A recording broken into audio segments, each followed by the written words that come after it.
আব্দেসামুল হক কাসিমি উলতানি, মুফতি আব্দেসামুল কাসিমি উলতানি, নারায়ে তাকবীর, আল্লাহু আকবার, ইসলামী আন্দোলন বাংলাদেশ, মুফতি আব্দেসামুল হক কাসিমি সাহেব। আমরা যারা পতাকা নিছি এবং যারা বিভিন্ন পতাকা নিছি আমরা নিজে উপস্থিত দেব।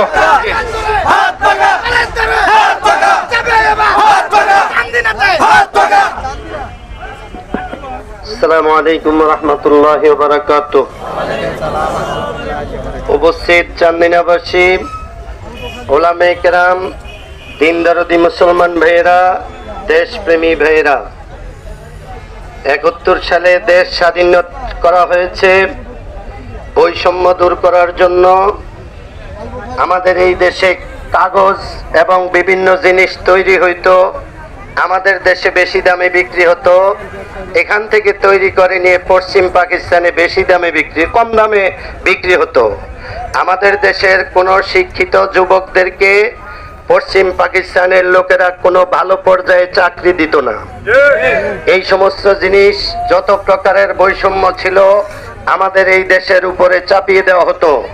এই কারণে আমাদের দেশের তৌহিদি জনতা এই দেশটাকে স্বাধীন করেছে।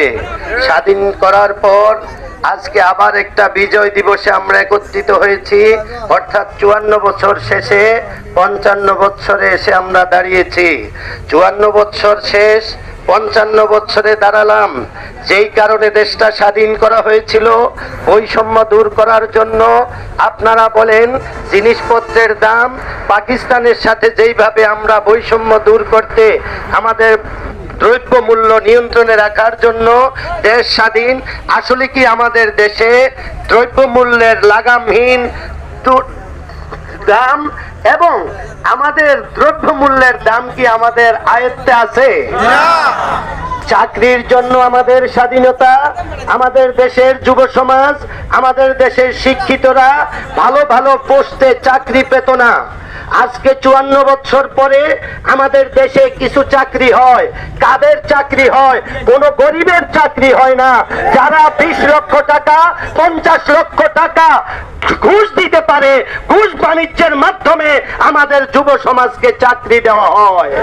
যারা গরিব শ্রেণীর, তাদের আজও পর্যন্ত ভালো কোনো পর্যায়ে চাকরি হয় না।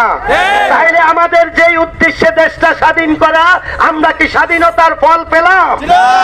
যদি স্বাধীনতার ফল না পাই, তাইলে এই 54 বছর দেশটা কারা শাসন করতেছে? এখন তো আর পাকিস্তানিরা নাই।